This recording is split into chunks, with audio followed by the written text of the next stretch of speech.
جیسا کہ ابتدا میں آپ کو بتایا گیا تھا کہ یہ محفل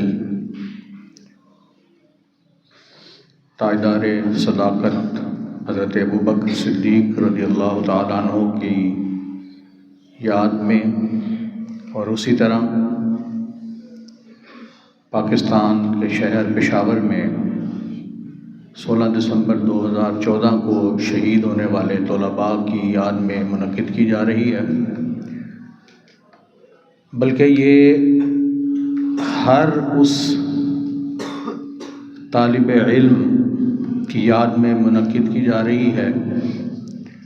جس کا تعلق کسی بھی ملک سے تھا۔ یہ صرف پشاور میں یہ واقعہ نہیں ہوا،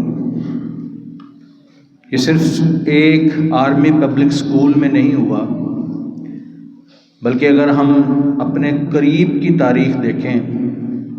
تو افغانستان میں حفاظ کرام کو شہید کیا گیا، اسی طرح پاکستان کے مختلف شہروں میں بھی طلباء کو شہید کیا گیا بم بلاسٹ کی شکل میں یا اور معاملات میں۔ تو ہمارا جو یہ پروگرام ہے یہ ان تمام شہید ہونے والے طلباء کی یاد اور ساتھ ساتھ یہ بتانا بھی مقصود ہے کہ یہ تفریق جو ہے کہ یہ اسکول کے طلباء ہیں، یہ جامعہ کے یعنی مدرسہ کے طلباء ہیں، ہم اس تفریق کو ختم کرنا چاہتے ہیں، کیونکہ اگر آپ آج سے 200 سال پہلے چلے جائیں تو اس انداز سے تفریق موجود نہیں تھی۔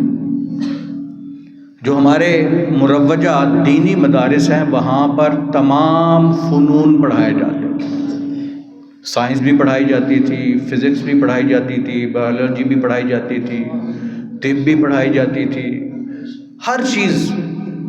مدارس میں موجود تھی۔ لیکن انگریز نے جب یہ دیکھا کہ مسلمانوں کا مقابلہ ہم نہیں کر سک رہے تو انہوں نے ہمیں 2 طبقات میں تقسیم کر دیا کہ ایک انگریزی تعلیم، ایک دینی تعلیم، اور پھر ظلم پر ظلم یہ ہوا کہ جو انگریزی تعلیم حاصل کرنے والے طلباء تھے ان کو آسائشیں، ان کو سہولیات دی، اور جو دین کا علم حاصل کرنے والے تھے ان کو اس انداز سے پیش کیا کہ معاشرہ انہیں حقارت کی نظر سے دیکھے اور معاشرہ انہیں یہ کہے کہ یہ تو وہ لوگ ہیں جو دوسرے لوگوں کے ٹکڑوں پہ پلنے والے ہیں۔ آپ دیکھ لیں، آج سے 50 سال پہلے، 30 سال پہلے آپ چلے جائیں، آپ تاریخ اٹھا کے دیکھ لیں، یہ جو دین کا علم حاصل کرنے والے ہمارے اکابرین ہیں، ہمارے اکابرین جو ہیں انہوں نے جب علم حاصل کیا تو وہ لوگوں کے گھروں میں جا کر روٹیاں لے کر آتے تھے اور وہ روٹی کھاتے تھے۔ آپ کو تو ساری سہولتیں میسر ہیں، آپ کو کھانا دسترخوان پہ میسر ہے، آپ کو گرم ٹھنڈا پانی میسر ہے، آپ کو سونے کے لیے بہترین قسم کے بستر میسر ہیں۔ آغا صاحب ذکر فرما رہے تھے کہ آپ لوگ چادریں لے کر بیٹھے ہیں، آپ کو الحمدللہ ہم اپنی کوشش کرتے ہیں، ہر سال آپ کو جیکٹس بھی ملتی ہیں، آپ کو سویٹرز بھی ملتی ہیں، اس سال بھی ملیں گے۔ لیکن میں جس بات کی طرف آپ کی توجہ دلانا چاہ رہا ہوں وہ یہ ہے کہ آپ کا جو مقام ہے، دین کے طالب علم کا جو مقام ہے وہ کسی اور کا نہیں۔ آپ اپنے مقام کو سمجھیں، اور یہ جو بار بار ذکر کیا گیا نا تربیت کا، ہم جو آپ کو کسی کام سے منع کرتے ہیں وہ آپ کی تربیت کا حصہ ہے۔ اور ابھی حضرت سلیمان صاحب نے، حاجی سلیمان صاحب نے بڑا خوبصورت ذکر کیا حضرت علی کا قول کہ اولاد کے لیے سب سے بہترین جو تحفہ ہے وہ اس کی تربیت ہے۔ آپ تمام جتنے بھی طلباء یہاں پہ بیٹھے ہیں، عمر میں آپ ایک دوسرے سے بڑے چھوٹے ہو سکتے ہیں، لیکن اپنے اساتذہ کے لیے، ہمارے لیے آپ ہماری اولادوں کی طرح، ہم آپ کو اپنی اولاد سمجھ کر آپ کی تربیت کرتے ہیں۔ اگر آغا صاحب یہ فرما رہے ہیں آپ کو کہ بیٹا آپ نے چادر نہیں لینی، آپ کی تربیت کا حصہ ہے، شرن منع نہیں ہے چادر لینا، لیکن تربیت کا حصہ ہے کہ آپ چادر نہ لیں۔ جب آپ چادر لیں گے کیا ہوگا کہ آپ کو سستی آ جائے گی، جب سستی آ جائے گی تو آپ پڑھائی کی طرف توجہ نہیں دے سکیں گے، جسم گرم ہو جائے گا نا، جب جسم گرم ہوگا تو آپ کی توجہ پڑھائی کی طرف نہیں ہوگی، اس لیے آپ کو منع کیا گیا۔ پھر جب آپ نماز کے دوران چادر لی ہوگی تو آپ کی توجہ بار بار چادر کی طرف ہوگی، کبھی چادر کا کنارہ ادھر والا کنارہ گر رہا ہوگا، کبھی دائیں طرف والا، کبھی بائیں طرف والا، آپ چادر کو سنبھالیں گے یا اللہ کا ذکر کریں گے؟ اس وجہ سے منع کیا جا رہا ہے۔ اور ماشاءاللہ بچوں نے بڑی خوبصورت تقاریر کی، اور ویسے تو میرا ذوق یہ تھا کہ جس طرح عمر دراز نے عربی زبان میں تقریر کی، جس طرح محمد عاصم نے انگلش زبان میں تقریر کی، یہ ساتھ ساتھ اس کا آپ کو ترجمہ بھی بتاتے، لیکن عامر صاحب نے ماشاءاللہ اس کی کمی کو پورا کیا۔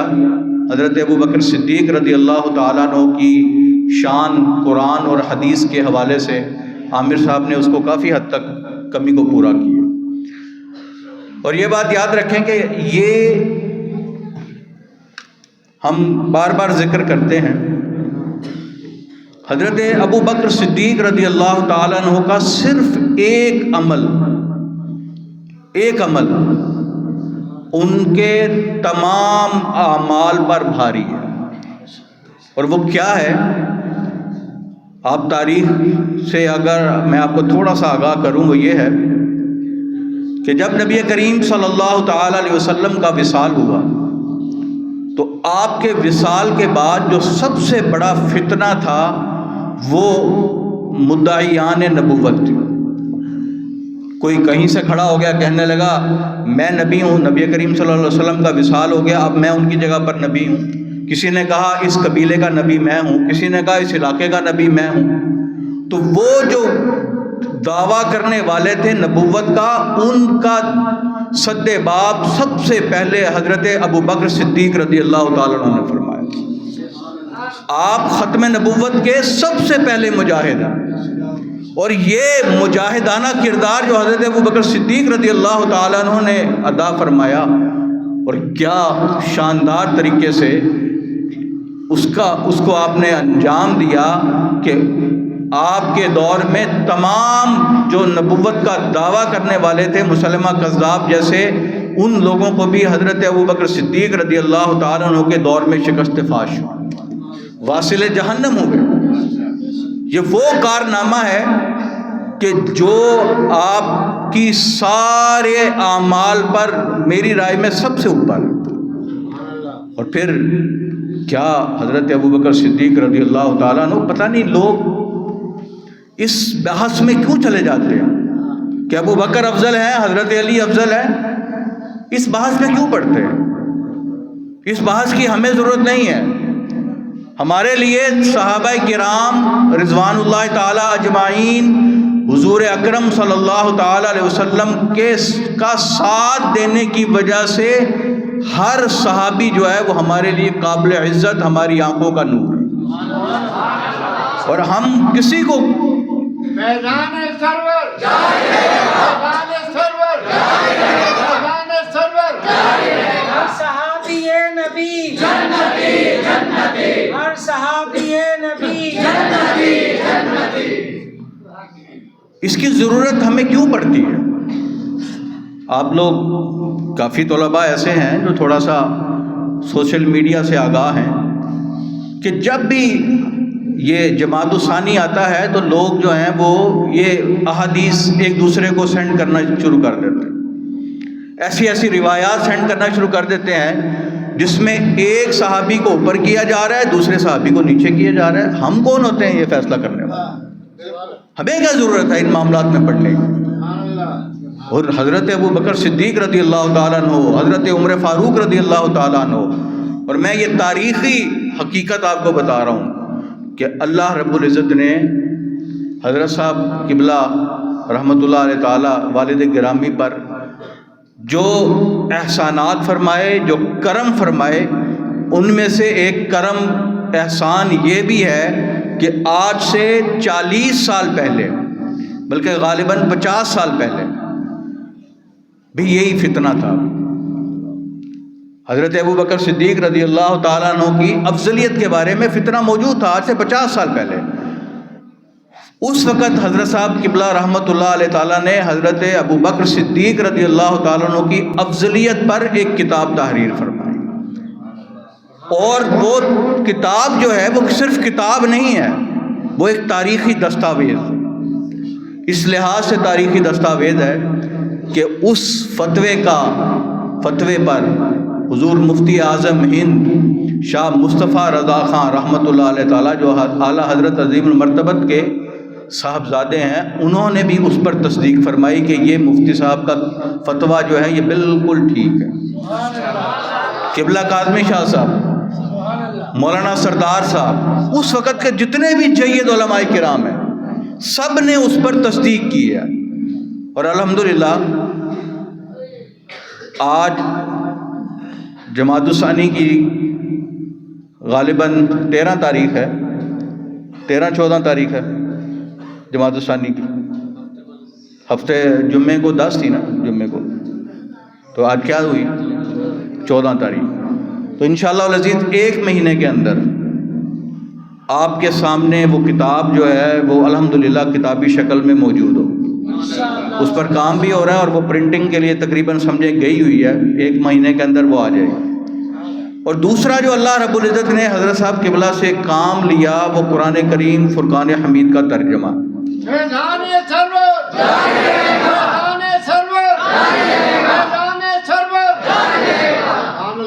اور اس کا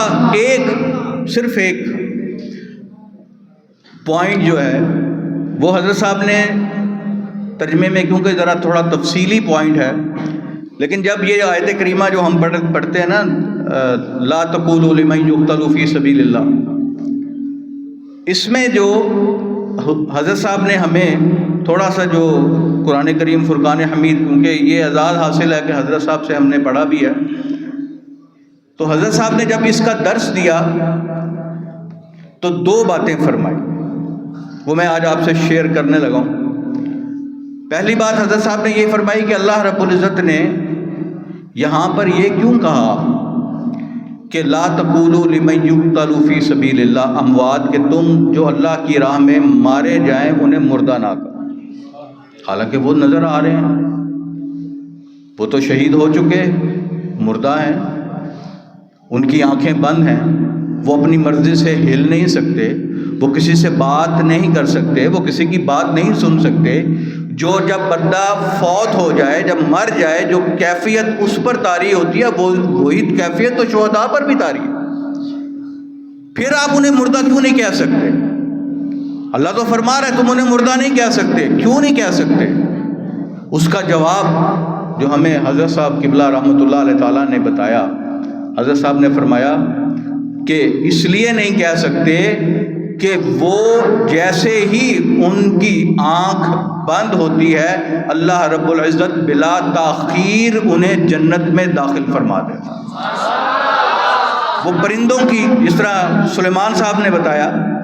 کہ سبز پرندوں کی شکل میں جنت میں گھومتے رہتے ہیں جہاں دل کرتا ہے، اس لیے کہ ان پر تو وہ ہوا نہیں. جو عام مردہ ہے وہ قیامت تک قبر میں رہے گا، لیکن جو شہید ہے وہ فوری طور پہ جنت میں چلا جائے گا اور سبز پرندے کی شکل میں کبھی ادھر جائے گا کبھی وہاں جائے گا، جنت کے نظارے کرے گا. اور اب یہاں پر اللہ رب العزت کے پیارے حبیب صلی اللہ تعالی علیہ وسلم نے جو فرمایا، حدیث کے الفاظ ہیں کہ وہ سبز پرندوں کی شکل میں جائیں گے. اب تھوڑا سا اس طرف کہ آپ ذرا تصور کریں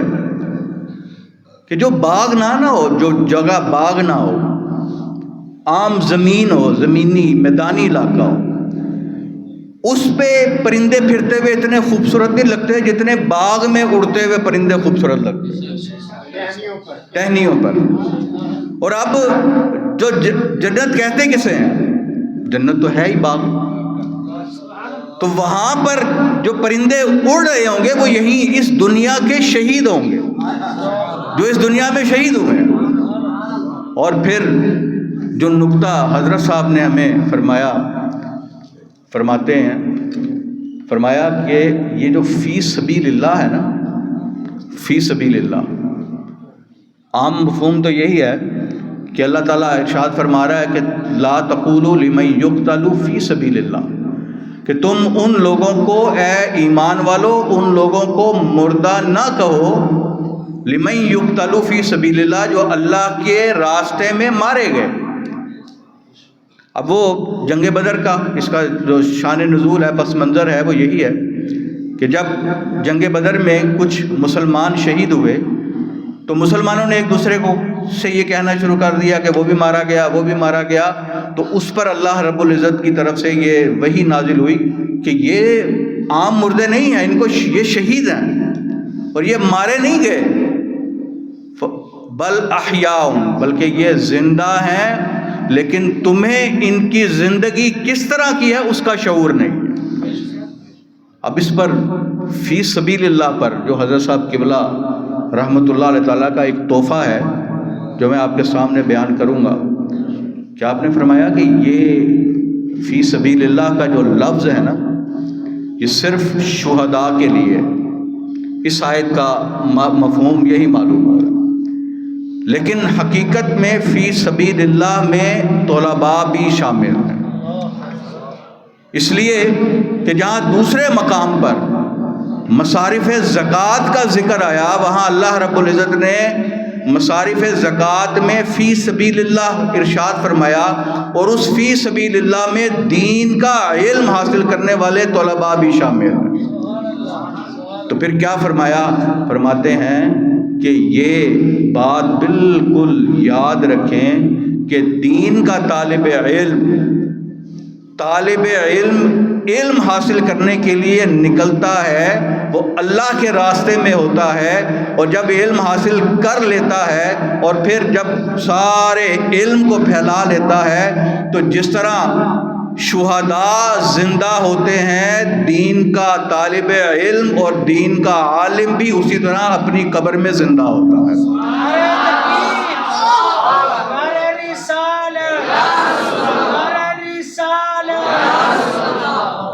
تو وہ جو میں نے پہلی بات آپ سے کی نا